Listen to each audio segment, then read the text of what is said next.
Hello dear friends, welcome back to fills dimensions. അപ്പോൾ കുറച്ച് നാളായി ഞാൻ വീഡിയോസ് ഇട്ടിട്ട്, സോറി ഫോർ ദാറ്റ്. അപ്പോൾ ഇന്ന് ഞാൻ വന്നിരിക്കുന്നത് ഒരു പ്രത്യേക കാര്യം പറയാൻ വേണ്ടിയാണ്. പുതിയൊരു ടോപ്പിക്കാണ്. തംബ്നെയിലിനകത്ത് നിങ്ങൾക്ക് മനസ്സിലായി കാണും, എന്നാലും ഞാൻ പറയാം. നമ്മളിന്ന് പറയാൻ പോകുന്നത് ട്വിൻ മോഷനെ കുറിച്ചാണ്. ട്വിൻ മോഷൻ എപ്പിക് ഗെയിംസ് എല്ലാവർക്കും അറിയാമായിരിക്കുമല്ലോ. പൊതുവെ ഇന്നത്തെ ജനറേഷനിലുള്ള എല്ലാവർക്കും എപ്പിക് ഗെയിംസിനെ കുറിച്ച് അറിയാമെന്ന് ഞാൻ വിചാരിക്കുന്നു. ഗെയിംസ് ഡൗൺലോഡ് ചെയ്യാൻ വേണ്ടി പൊതുവെ എല്ലാവരും യൂസ് ചെയ്യുന്നൊരു വെബ്സൈറ്റാണ് എപ്പിക് ഗെയിംസ്.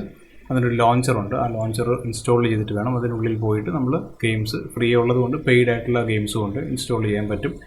അപ്പോൾ അതിനുള്ളിൽ നിന്നാണ് നമ്മൾ രണ്ട് കാര്യങ്ങൾ നമുക്കുണ്ട്. അതിലൊരു കാര്യം ഞാനിന്ന് പറയും ഡീറ്റെയിൽ ആയിട്ട്. വേറൊരു കാര്യം നമ്മൾ നേരത്തെ വീഡിയോസ് ഇട്ടിട്ടുള്ളതാണ്. സെക്കൻഡ്സ് കളഞ്ഞുകൊണ്ട് ഞാനത് പറയാം. രണ്ട് കാര്യങ്ങളെന്ന് പറയുമ്പോൾ ഒന്ന് ട്വിൻ മോഷനാണ്, രണ്ടാമത്തേത് അൺറിയലാണ്. Unreal Engine, the one and only Unreal Engine. അപ്പോൾ അൺറിയൽ എൻജിനെ കുറിച്ച്, അതിനുള്ളിലുള്ള മെറ്റാഹ്യൂമനെ കുറിച്ച് ഒരു വീഡിയോ ഞാൻ നേരത്തെ ഇട്ടിട്ടുണ്ടായിരുന്നു.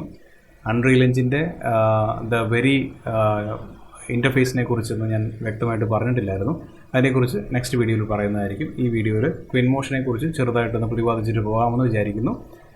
Okay guys, sit back and relax. അപ്പോൾ നമുക്ക് എപ്പിക് ഗെയിംസ് ഓപ്പൺ ചെയ്താൽ മാത്രമേ നമുക്ക് ഈ അൺറിയലിലോട്ടാണെങ്കിലും ട്വിൻ മോഷനിലോട്ടാണെങ്കിലും പോകാൻ പറ്റുള്ളൂ.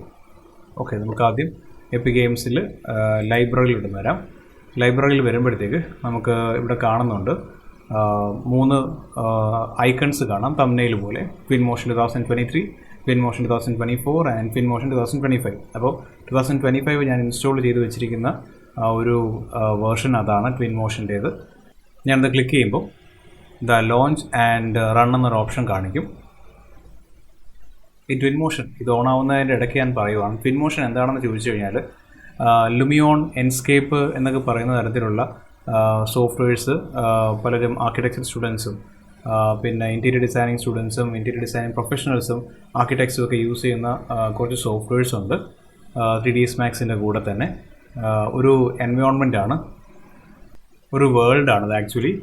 ഓക്കെ, നമുക്കിവിടെ എപ്പിക് ഗെയിംസിൻ്റെ ഈ ലോഞ്ചറിനുള്ളിൽ നമുക്ക് മേളിൽ ന്യൂസ്, സാമ്പിൾസ്, ഫാബ് എന്നൊക്കെ കാണാം, ലൈബ്രറി കാണാം, ട്വിൻ മോഷൻ. ഞാൻ ട്വിൻ മോഷനെ ക്ലിക്ക് ചെയ്യുകയാണ്.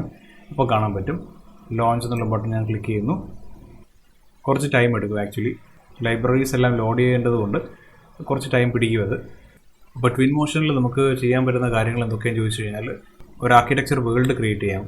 ലൈക്ക് ഇൻ ദ സെൻസ് നമുക്ക് ഇൻറ്റീരിയറോ എക്സ്റ്റീരിയറോ of building, of an office, ഇതൊക്കെ നമുക്ക് ഇതിനകത്ത് ക്രിയേറ്റ് ചെയ്യാൻ പറ്റും. അതിലേക്ക് വേണ്ട അസറ്റ്സ് ആയിട്ടുള്ള ചെയർ, ടേബിൾ, ബെഞ്ചസ്, പിന്നെ വാട്ടർ ബോട്ടിൽ, പിന്നെ computers, people like casual and formal people, പിന്നെ എന്താ പറയുക, ബേർഡ്സ്, പക്ഷികൾ, ആനിമൽസ്, ക്യാറ്റ്സ് ആൻഡ് ഡോഗ്സ്, അങ്ങനെ കുറേ കാര്യങ്ങളൊക്കെ നമുക്ക് പ്ലേസ് ചെയ്ത് പ്ലാൻ ചെയ്ത് ഒരു എൻവയോൺമെൻറ്റ് ക്രിയേറ്റ് ചെയ്യാൻ പറ്റും.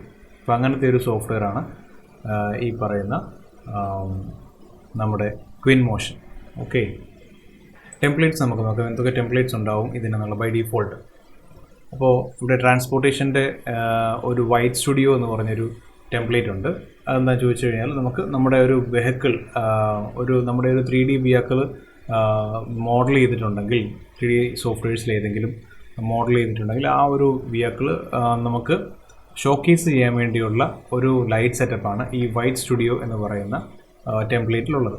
നെക്സ്റ്റ് ട്രാൻസ്പോർട്ടേഷൻ്റെ തന്നെ നെക്സ്റ്റ് മറ്റൊന്ന് ഐസ്ലാൻഡ്. അതും ഒരു എൻവയോൺമെൻറ്റൽ ഷോട്ടായിട്ട് കാണിച്ചേക്കുവാണ്. അങ്ങനെ ഒരു എൻവയോൺമെൻറ്റ് ഓപ്പണായി വരും. നമുക്ക് നമ്മുടെ വെഹിക്കിൾസ് ഇവിടെ പ്ലേസ് ചെയ്തിട്ട് ഒരു മോഡലിംഗ് ഷൂട്ട് പോലെ ഒരു വീഡിയോസോ ഫോട്ടോസോ ഒക്കെ എടുക്കാൻ പറ്റും. And architecture, day and night skies, ലൈറ്റിങ്ങിന് ഇമ്പോർട്ടൻസ് കൊടുത്തുകൊണ്ടുള്ള എന്തെങ്കിലും ഷോട്ട്സ് നമുക്ക് എടുക്കണമെങ്കിൽ, ഫോർ മൂവി ആയിക്കോട്ടെ, ഫോർ ഗെയിംസ് ആയിക്കോട്ടെ, ഫോർ സം ആർക്കിടെക്ചർ വിഷ്വലൈസേഷൻ വീഡിയോസോ ഫോട്ടോസോ ആയിക്കോട്ടെ, ഇതുപോലെ തന്നെ ചെയ്യാൻ പറ്റും ആർക്കിടെക്ചർ ബേസ്ഡ് ആയിട്ട്. ട്രാൻസ്പോർട്ടേഷൻ്റെ വീണ്ടും ഒരു സീൻ കാണിക്കുന്നുണ്ട്. അതുപോലെ പ്രോഡക്റ്റ് ഡിസൈന് വേണ്ടിയുള്ള, പ്രോഡക്റ്റ് ഷോട്ടിന് വേണ്ടിയുള്ള കുറച്ച് പ്രൊഡക്ട്സും അതുപോലെ തന്നെ ബാക്കി പ്രോപ്സും കാര്യങ്ങളൊക്കെ കാണിച്ചിട്ടുണ്ടല്ലോ. നെക്സ്റ്റ് ഒരു ടെംപ്ലേറ്റ്, നെക്സ്റ്റ് വണ്ണും അതുപോലെ തന്നെ പ്രോഡക്റ്റാണ്. ഷൂ എന്നൊരു പ്രോഡക്റ്റിൻ്റെ ഒരു സീനാണ് കാണിച്ചേക്കുന്നത്. നമുക്കത് പ്ലേസ്മെൻറ്റ് ചെയ്യാനുള്ള കാര്യങ്ങളൊക്കെ അവിടെ ഉണ്ടാവും. ഓക്കെ, താഴോട്ട് വരുവാണെങ്കിൽ വീണ്ടും നമുക്ക് കാണാം പ്രോഡക്റ്റ് ഷോട്ട്സ് ചെയ്യാൻ വേണ്ടിയുള്ള സീൻസ്. അതിൽ നമുക്ക് എല്ലാ പ്രോപ്സും പ്രോപ്പർട്ടീസും നമുക്ക് എടുത്ത് മാറ്റുകയോ തിരിക്കുകയോ ഇഷ്ടമുള്ള വേറൊരു പ്രോപ്പർട്ടി കൊണ്ട് വെക്കുകയോ ഒക്കെ ചെയ്യാൻ പറ്റും. ഞാൻ ഈ ഒരു മോണോക്രോമാറ്റിക് എന്ന് പറയുന്ന ഈ ഒരു പ്രോഡക്റ്റിൻ്റെ ടെംപ്ലേറ്റ് എടുത്തു കഴിഞ്ഞാൽ എനിക്കതിനകത്ത് ഈ വാച്ചിന് പകരം ഞാൻ ഡിസൈൻ ചെയ്തൊരു മറ്റൊരു വാച്ചോ ഇവിടെ ഈ ഒരു ഷൂവിൻ്റെ പ്രോഡക്റ്റ് ബേസിക് ലൈറ്റിംഗ് എന്ന് പറയുന്ന ടെംപ്ലേറ്റിൽ അതുപോലെ തന്നെ ഞാൻ ഡിസൈൻ ചെയ്ത എന്തെങ്കിലും ഷൂവോ ഈ ലൈറ്റിംഗ് അനുസരിച്ചും എന്തെങ്കിലും ബൈക്കോ ഒക്കെ എനിക്ക് കൊണ്ട് പ്ലേസ് ചെയ്യാൻ പറ്റും. അത് അപ് ടു ദ യൂസറാണ്. Okay, up to the visualisation of the user. മനസ്സിലായില്ലേ? ഇതിൽ ന്യൂ സീൻ കാണുന്നത് എങ്ങനെയാണ്? ഇവിടെ ലെഫ്റ്റ് സൈഡ് നമുക്ക് ലൈബ്രറിയിൽ കാണാൻ പറ്റും. Materials, vegetation, objects, lights, HDRI environment, Megascans, സ്കെച്ച് ഫാബിൽ നിന്നുള്ള ഒരു കുറച്ച് കളക്ഷൻസ് നമുക്ക് ഇവിടുന്ന് ഡയറക്റ്റ് പോയി എടുക്കാൻ പറ്റും. ആസറ്റ്സ്, അഡോബ് സബ്സ്റ്റൻസ് 3D എന്ന് പറയുന്ന രീതിയിലുള്ള ഈ ലിങ്കിൽ നിന്ന് പോയി കഴിഞ്ഞാൽ അതിൻ്റെ മെറ്റീരിയൽസ് അവിടെ നിന്ന് കൊണ്ടുവരാൻ പറ്റും. സബ്സ്റ്റൻസ് 3D മെറ്റീരിയൽസ്, ക്യാരക്ടേഴ്സിനെ പ്ലേസ് ചെയ്യാൻ പറ്റും, വെഹിക്കിൾസിനെ പ്ലേസ് ചെയ്യാൻ പറ്റും, ടൂൾസ് ഉണ്ട്, യൂസർ ലൈബ്രറി ഉണ്ട്. ഇവിടെ അതിൻ്റെ കൺട്രോൾസ് കാണിച്ചിട്ടുണ്ട് നമുക്ക്. ഓക്കെ, അതിൻ്റെ ഡീറ്റെയിൽ ആയിട്ട് ഞാൻ ചെയ്ത കുറച്ച് കാര്യങ്ങൾ ഞാൻ ആ വീഡിയോ അതിപ്പം പ്ലേസ് ചെയ്യുന്നുണ്ട്. അപ്പോൾ അതിലോട്ട് നമുക്ക് പോകാം. ഓക്കെ,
അപ്പോൾ ഗൈസ് എല്ലാവരും കണ്ടു എന്ന് വിചാരിക്കുന്നു.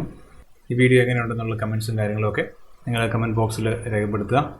ഓക്കെ, ഫർദർ അഡ്വാൻസ്ഡ് പോർഷൻസുമായിട്ട് നെക്സ്റ്റ് വീഡിയോയുമായിട്ട് വരുന്നതാണ്.